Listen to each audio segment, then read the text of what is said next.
So hello everyone, welcome to Pro Education. This is Prabhat Singh और आज हम पढ़ने जा रहे हैं क्लास 12th के बिजनेस स्टडीज़ का चैप्टर 1 जिसका नाम है nature and significance of management. Okay, तो सबसे पहले हम समझते हैं कि मैनेजमेंट क्या होता है।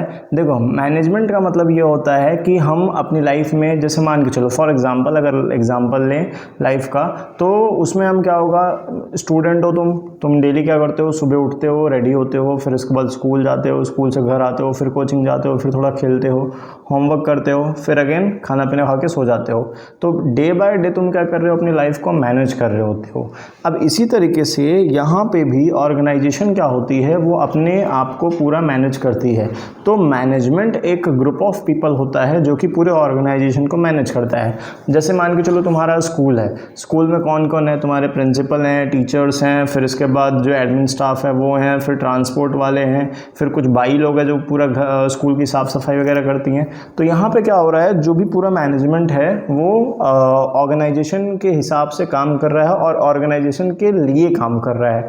ठीक है, ये हुई बात। चलो अच्छा, इंट्रोडक्शन देखते हैं इसका। सबसे पहले आ जाओ तो देखो, इंट्रोडक्शन में दिया हुआ है कि सक्सेसफुल ऑर्गेनाइजेशन जो होते हैं वो do not achieve goals by chance. अच्छा, क्या बोल रहा है, बहुत ध्यान से समझना कि successful organisations do not achieve goals by chance but by the following deliberate process called management. अच्छा ठीक है, भी सीधी सी बात है, गोल्स जो है वो बाय चांस नहीं अचीव किया जाता है। वो क्या है, एक प्रॉपर मैनेजमेंट के थ्रू, जो कि कुछ प्रोसेस, कुछ काम करते हैं, उसके हिसाब से परफॉर्म किया जाता है। तुम बोलोगे कि सर मुकेश अंबानी ऐसे ही रईस बन गया, तो थोड़ी होगा। टाटा जो है रतन टाटा, वो ऐसे ही मतलब मल्टी मिलियन बन गए, तो वो थोड़ी सही होगा। देखो ऐसा होता नहीं है, क्योंकि उनको क्या चाहिए होता है, एक प्रॉपर ग्रुप ऑफ पीपल चाहिए होते हैं जो कि इसके हिसाब से काम करते हैं और गोल अचीव करने में हेल्प करते हैं। ठीक है, ये हुई बात। अच्छा, अब मैनेजमेंट क्या है, सेकंड पॉइंट, कि management is essential for all the organisation, big small, profit, non profit making, service और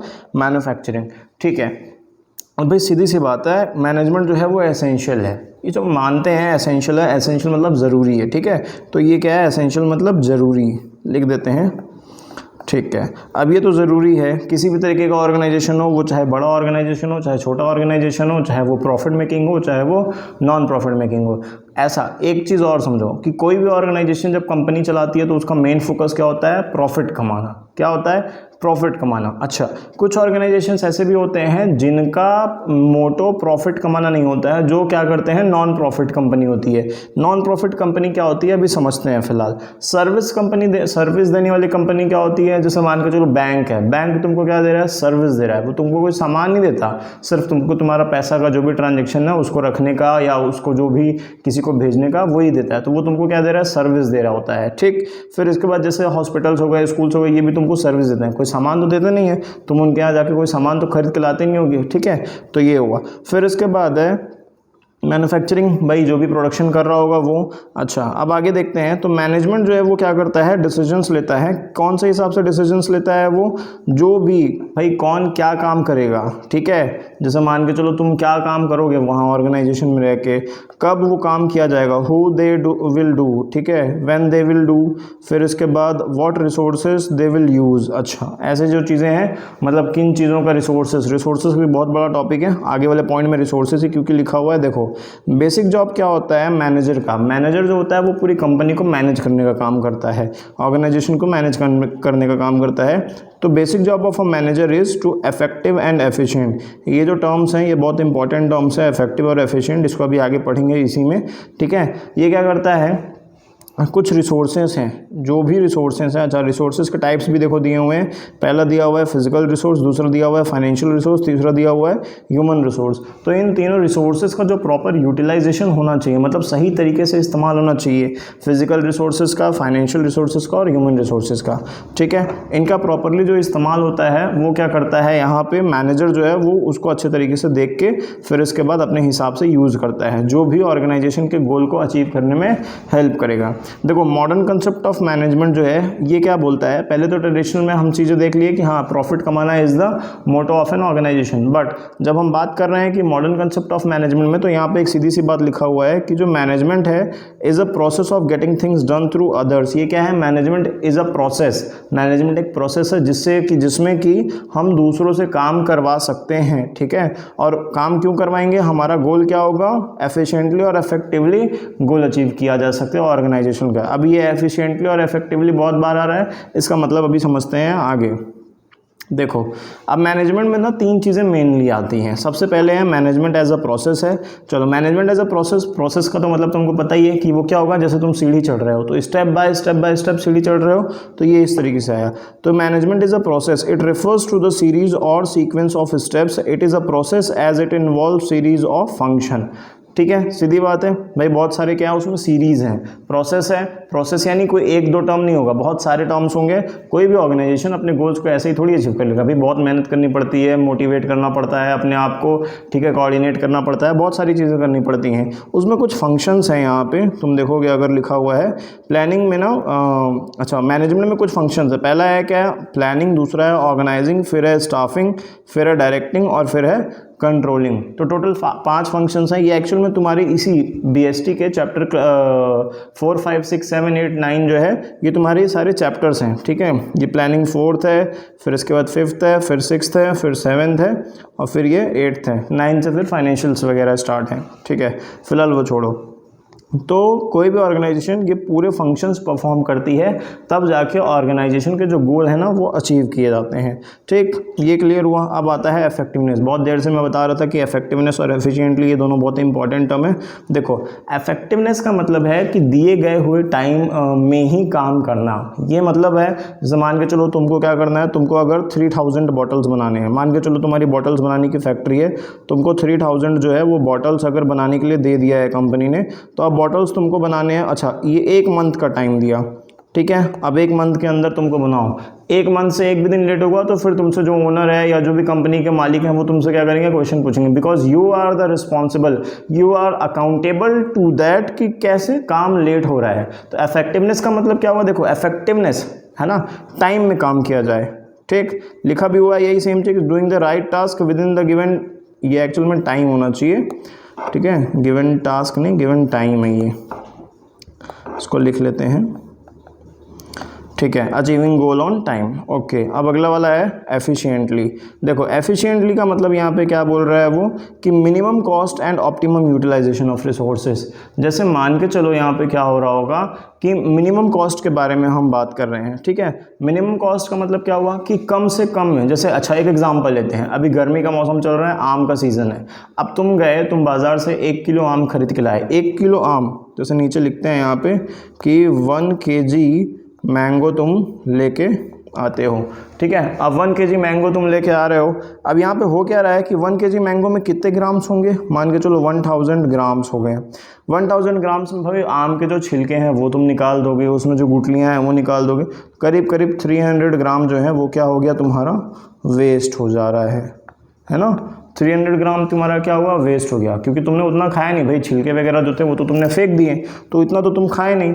अब जब तुम खा नहीं रहे हो तो फिर तुम्हारा ये वेस्टेज हो गया। लेकिन कंपनी में ऐसा नहीं होना चाहिए। कंपनी का कहना है कि मिनिमम वेस्टेज हो, जितना कम वेस्टेज हो उतना ज़्यादा रिसोर्सेज का अच्छे से यूटिलाइजेशन होगा, ठीक है। तो ये होना चाहिए। अच्छा इसी के बारे में इसका एक रिलेशनशिप है, इफेक्टिवनेस और एफिशिएंटली का ना एक क्वेश्चन पूछता है, व्हाट इज़ द रिलेशनशिप। तो ये देखो नेक्स्ट पेज में, अच्छा तुम चाहो तो ये पहले नोट्स का स्क्रीनशॉट ले लो, मैं थोड़ा पेज इसको बड़ा कर देता हूँ, इसका तुम स्क्रीनशॉट ले लो ऐसे। फिर उसके बाद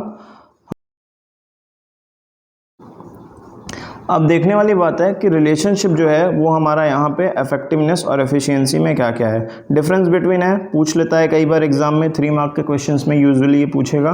तो एफिशिएंसी का मतलब देखो पहले, एफिशिएंसी मतलब क्या हुआ, efficiency means doing the thing right, मतलब सही काम करना, और इफेक्टिवनेस मतलब क्या करना कि effectiveness is doing the right thing, ये भी सही काम करना। थोड़ा सा कन्फ्यूजन होगा, देखो ध्यान से समझना है इसको कि हमको एफिशिएंसी में सही तरीके से काम करना है, मतलब जितना यूटिलाइजेशन है रिसोर्सेज का वो सही तरीके से हो, वहाँ पे क्या है सही काम को सही समय पे कंप्लीट करना, ठीक है। एफिशिएंसी क्या है, ये फोकस करता है किस पे, प्रोसेस पे, और जो इफेक्टिवनेस है वो किस पे फोकस करता है, और जो एंड रिजल्ट्स है उस पे फोकस करता है। ठीक है, तो यहाँ पे हम देखेंगे कि एफिशिएंसी जो है ये हमारा क्या है, आउटपुट और इनपुट का जो रेशियो है, मतलब जहाँ पे सीधी सी बात है, क्या बोल दिया, maximum output with minimum efforts and resources. भाई तुम जितना कम मेहनत से कम सामान का इस्तेमाल करके जितना ज़्यादा हो सके उतना तुम प्रॉफिट निकाल लो, तो उतना तुम रिसोर्सेज को अच्छे तरीके से इस्तेमाल कर लो, यही कंपनी का मेन फोकस होता है। ठीक है, और ये इफेक्टिवनेस का मतलब क्या हुआ कि वो भाई सही समय पे अपना काम कर ले। ये जो है एफिशिएंसी, ये प्रोडक्टिव मैट्रिक होता है, ये प्रोडक्टिव चीज़ों को नापता है, और जो इफेक्टिवनेस है वो किसको नापता है। देखो कम समय में तुम अगर सामान बनाने की कोशिश कर रहे हो तो हो सकता है कि सामान की क्वालिटी ख़राब हो जाए, लेकिन ऐसा नहीं होना चाहिए। तुम कम समय में बनाओ लेकिन सामान अच्छा बनाना चाहिए। ठीक है, तो एफिशिएंसी क्या होता है, ये एक ऐसा एबिलिटी है टू डू और produce something without wasting materials and time. वही चीज़ बार बार रिपीट कर रहा है। ठीक है, राइट वे ऑफ टाइम। देखो सीधी सी बात है, इनको ना गांधी जी के शब्दों में कहा जाए तो इफेक्टिवनेस और एफिशिएंसी ऐसे टर्म्स हैं जिसको उसने क्या बोला है, मैनेजमेंट ने क्या बोला है कि they are the same sides of a coin, single coin. ठीक है, तो ये क्या है, सेम साइड्स हैं, एक ही सिक्के के दो पहलू। ठीक, गांधी जी की कहावत है। अच्छा, अब ये ख़त्म हुआ, इसका स्क्रीनशॉट लेना चाहो तो ले लो। ठीक है, फिर इसके बाद अब अगला वाला आता है हमारा मैनेजमेंट के जो कैरेक्टरिस्टिक्स या फीचर्स क्या क्या हैं। सीधी सी बात है, पहला है management is a goal oriented process. भाई कोई भी मैनेजमेंट है किसी एम के साथ काम करेगा, उसका एम होगा ऑर्गेनाइजेशन का गोल अचीव करना। अब जब ऑर्गेनाइजेशन का गोल अचीव करना मैनेजमेंट का काम है, तो वो क्या करेगा, वो उसी तरीके से सारे के सारे काम करना स्टार्ट करेगा, सब लोगों से वही तरीके से काम कराएगा जिससे कि मैनेजमेंट का गोल जो है वो आसानी से अचीव किया जा सके। ठीक है, ये हो गया उसका मतलब। यहाँ पे क्या होता है, मैनेजमेंट का एक एम होता है, क्या, गोल अचीव करने का। ठीक है, फिर अब अगला है मैनेजमेंट इज़ परवेसिव। देखो परवेसिव जो टर्म है, किसी को पता है क्या इसका मतलब परवेसिव का, नहीं पता, चलो मैं बताता हूँ। देखो परवेसिव का मतलब होता है यहाँ पे कि it is applied on every type of organisation. ठीक है, क्यों ऐसा बोल रहा हूँ कि it is applied on every और टाइप ऑफ ऑर्गेनाइजेशन। परवेसिव का मतलब ही यही है कि चाहे वो ऑर्गेनाइजेशन स्मॉल हो, चाहे वो ऑर्गेनाइजेशन बिग हो, चाहे वो ऑर्गेनाइजेशन नॉन प्रॉफिट मेकिंग हो, चाहे वो ऑर्गेनाइजेशन प्रॉफिट मेकिंग हो, ये सब क्या है हमारे हर जगह हर तरीके से, छोटा हो बड़ा हो जैसा भी हो, सर्विस सेक्टर वाला हो मैन्युफैक्चरिंग सेक्टर वाला हो, सब में क्या है मैनेजमेंट का ज़रूरत पड़ेगा। भाई एक छोटे से दुकान में, किराने दुकान में भी मैनेजमेंट की ज़रूरत पड़ती है। ठीक है, अच्छा अब थर्ड है मैनेजमेंट इज़ मल्टी डायमेंशनल। देखो मैनेजमेंट इज़ मल्टी डायमेंशनल, सबसे पहले है मैनेजमेंट ऑफ वर्क, उसके अंडर में 3 पॉइंट दिए हुए हैं। तो मैनेजमेंट ऑफ वर्क क्या बोलता है, मैनेजमेंट ऑफ वर्क बोलता है भाई काम को मैनेज करना। ठीक है, काम को मैनेज करना कि वो जितना काम उनको दिया गया है वो काम सही तरीके से हो रहा है कि नहीं, कौन सा काम किसको दिया जाए। अब पता चला इलेक्ट्रिसिटी वाला काम है वो तुम किसी केमिकल जो चेक कर रहा है उसको दे दिया है। ठीक है, तुमने ट्रांसपोर्ट वाला काम किसी फाइनेंस वाले को दे दिया या मार्केटिंग वाले को दे दिया, तो ये गड़बड़ हो जाएगा। ठीक है, पैसे का काम तुम किसी अनपढ़ को दे दोगे तो कहाँ से संभाल पाएगा वो। तो ये हो गया काम कौन कौन क्या क्या करेगा। ठीक, ये हुआ पहला। दूसरा है management of people. Management of people भी है लोगों को मैनेज करना, कि इतने लोगों को यहाँ पे भेजो, इतने लोगों को इस डिपार्टमेंट में ट्रांसफ़र करो, उनके क्वालिफिकेशन और स्किल्स के हिसाब से। अब जैसे मान के चलो फाइनेंस डिपार्टमेंट है, तो यही जो अकाउंटेंट वगैरह होगा, जो BCom MCom वगैरह किया होगा, CA वगैरह किया होगा, उसको हम यहाँ पर ट्रांसफ़र करेंगे। ठीक है, फाइनेंस डिपार्टमेंट की अगर मैं बात करूँ तो। अच्छा, ये हो गया। अब अगला है मैनेजमेंट ऑफ ऑपरेशन। भाई हमने जितना प्लान किया था क्या काम उसके हिसाब से हो रहा है। ऑपरेशन में ना 3 चीज़ें आती हैं। जैसे मान के चलो जो हमारे प्रोडक्शन लाइन है, अगर मैं प्रोडक्शन लाइन के बारे में बात करूं तो वहाँ पे होता है मेरा पहला फिनिश गुड्स, फिर इसके बाद होता है मेरा सेमी फिनिश गुड्स, और फिर इसके बाद होता है मेरा क्या, रॉ मटेरियल। ठीक है, ये हो गया। तो मैनेजमेंट ऑफ ऑपरेशन में तुम्हारे ये 3 चीज़ें आ गई। तो इन तीनों चीज़ों पे फोकस किया जाता है कि हमने जो प्लान किया था क्या हमारा सारा सामान सारा जो प्रोसेस है, जो हमारा गोल है, उसके हिसाब से काम चल रहा है कि नहीं चल रहा है। ठीक, इसके बाद management is a continuous process. जैसे मान के चलो कि management is a continuous process बोल रहे हैं, मतलब हमेशा चलता रहेगा। जैसे मान के चलो कंपनी का 1 साल का गोल है कि उसको 1 ईयर का उसका गोल है कि उसको 200 करोड़ का प्रॉफिट बनाना है। ठीक है, अब ये 1 साल का गोल है, चलो अच्छा 1 साल काम करके कंपनी ने ये गोल अचीव कर लिया, तो क्या अगले साल कुछ गोल नहीं रहेगा क्या? नहीं। फिर मैनेजमेंट बैठेगा, बोलेगा अच्छा इस बार 200 का हुआ तो इस बार 250 करोड़ का जो है हमको प्रॉफिट बनाना है, तो भैया आप उसके हिसाब से काम करना चालू करो।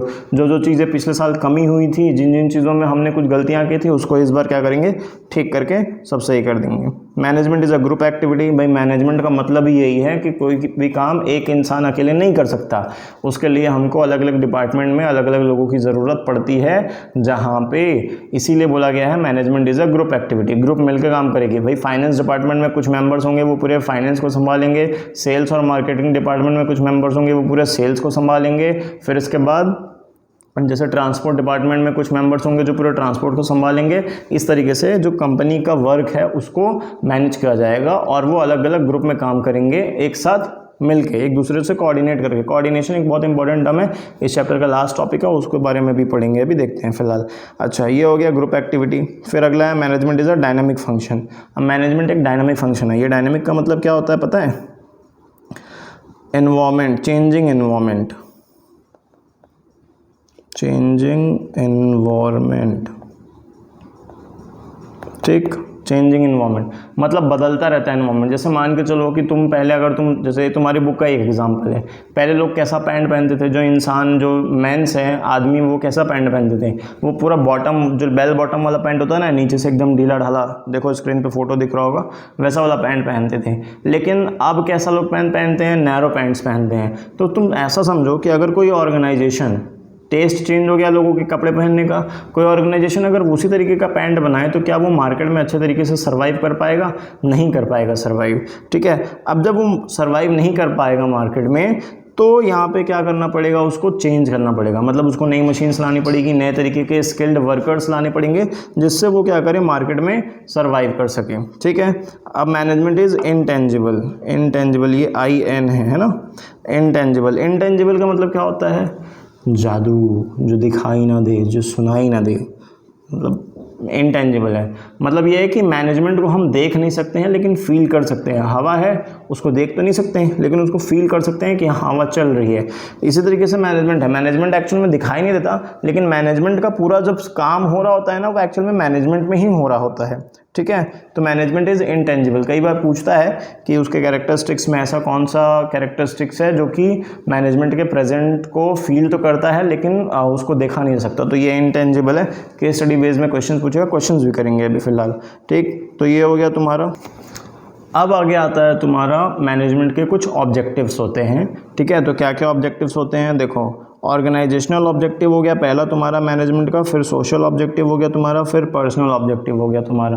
तो 3 तरीके के तुम्हारे यहाँ पे ऑब्जेक्टिव्स मिले। पहला है तुम्हारा ऑर्गेनाइजेशनल ऑब्जेक्टिव। देखो क्या दिया हुआ है कि these objectives aim at the prosperity and growth of the organisation. भाई सीधी सी बात है, ऑर्गेनाइजेशन का तो हर एक ऑब्जेक्टिव यही होता है कि वो क्या करे, खुद अपना बड़ा, अपने आप को बड़ा करे, अपनी ग्रोथ के बारे में सोचे, है ना। तो ये मैनेजमेंट का क्या हुआ, ऑब्जेक्टिव हुआ। तो मैनेजमेंट का जो ऑब्जेक्टिव है, ये क्या बोल रहे हैं कि it is assumed that profit maximization is the main aim of the organization but it is not true। मतलब अभी तक एक्चुअल में ट्रेडिशनल कंसेप्ट में क्या था, यही था कि मैनेजमेंट जो है उसका एक फोकस था। क्या फोकस था? कि जो ऑर्गेनाइजेशनल ऑब्जेक्टिव है वो क्या होना चाहिए, only and only profit maximisation होना चाहिए। But by the time changes, जो मैनेजमेंट का ऑब्जेक्टिव है वो अब क्या हो गया है कि सिर्फ और सिर्फ प्रॉफिट मैक्सिमाइजेशन नहीं है, बल्कि देखो क्या क्या चीज़ें हैं। सबसे पहला है सर्वाइवल। ठीक है, तो सर्वाइवल क्या बोल रहा है कि जो basic purpose of every organisation है वो क्या है, is to survive in the market. भाई साहब इतना ज़्यादा कंपटीशन बढ़ गया है, इतना ज़्यादा कंपटीशन बढ़ गया है कि यहाँ पे सर्वाइवल जो है ये एक बहुत इंपॉर्टेंट फैक्टर हो गया है। ठीक है, तो ये हो गया। फिर इसके बाद अगला वाला जो है तुम्हारा वो क्या है, प्रॉफिट। ओके। अब प्रॉफिट, भाई सर्वाइवल तो कर लिए, ठीक है, अब अगला है प्रॉफिट। अब जब तुम मार्केट में अच्छे से सर्वाइव कर रहे हो तो तुम्हारा मेन फोकस क्या होगा, प्रॉफिट कमाने पे होगा। अपने आप को जितना ज़्यादा इंक्रीज कर सकते हो, अपने आप को जितना बढ़ा सकते हो, वो तुम्हारा क्या होगा, एक ऑर्गेनाइजेशन का ऑब्जेक्टिव होगा, ठीक है। तो प्रॉफिट हो गया। The most important objective every organisation is earning adequate amount of profit. Profit क्या होता है, एक रिवॉर्ड होता है बिजनेस में, बिजनेसमैन को या फिर मैनेजमेंट को जितना ज़्यादा प्रॉफिट कमाएगा वो एज अ रिवॉर्ड काम किया जाएगा। मतलब कंपनी जितना ज़्यादा रिस्क लेगी उतना ज़्यादा प्रॉफिट कमाने की पॉसिबिलिटीज़ होती है। एक्यूरेसी नहीं होती बट पॉसिबिलिटीज़ होती है, ठीक। तो अगला ये हो गया। थर्ड वाला है तुम्हारा business organisation must grow and expand their activities. भाई ग्रो करे, अभी एक ब्रांच है, दूसरा ब्रांच ओपन करे, तीसरा ब्रांच ओपन करे, एक स्टेट में है दूसरे स्टेट में जाए, तीसरे स्टेट में जाए, पूरे ऑल ओवर द कंट्री में फैल जाए, ठीक है।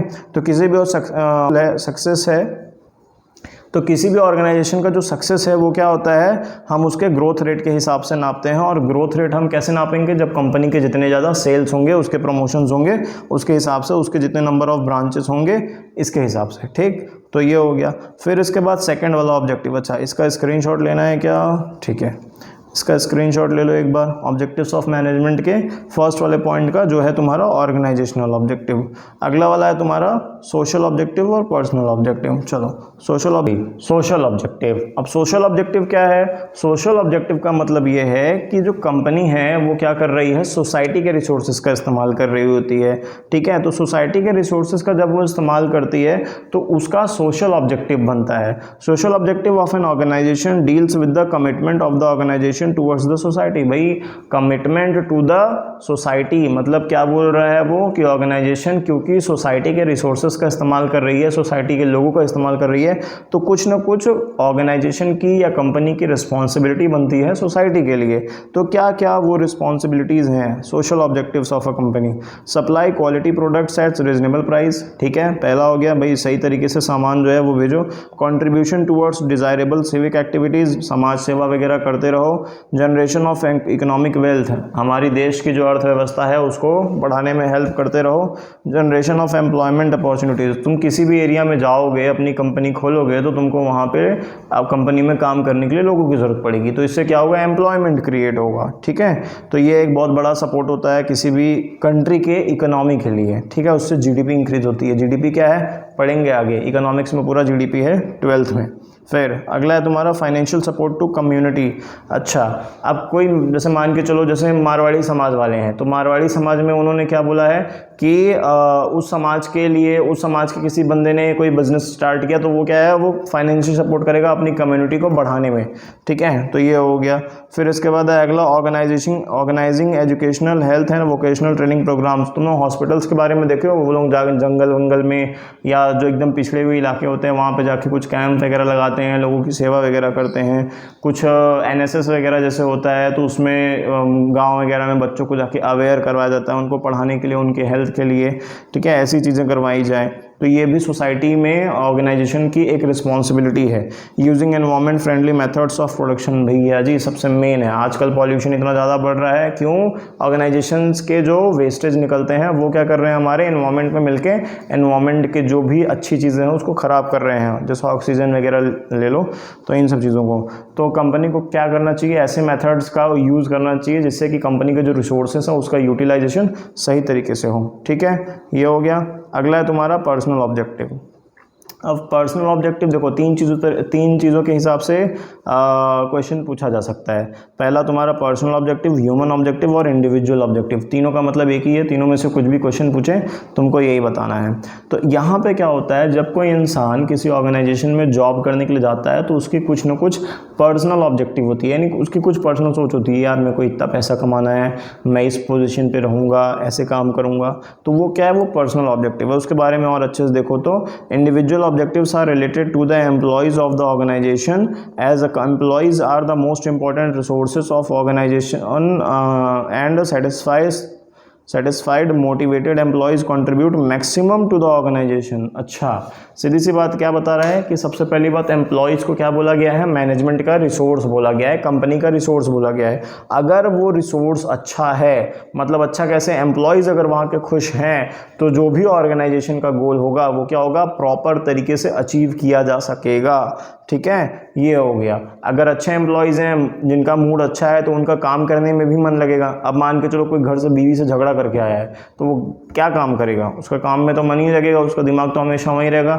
उसके बॉस ने उसको बहुत ज़्यादा डांट दिया, बेइज्जती कर दी उसके कलीग्स के सामने, तो वो तो फिर अच्छे से काम नहीं कर पाएगा ना। तो ये सारी चीज़ें जो है ऐसी नहीं होनी चाहिए। तो ये इंडिविजुअल का ऑब्जेक्टिव है कि वहाँ पर वो जाके क्या करे, अच्छे से काम करेगा, ठीक है, तो कि ताकि उसकी खुद की पर्सनल ग्रोथ हो।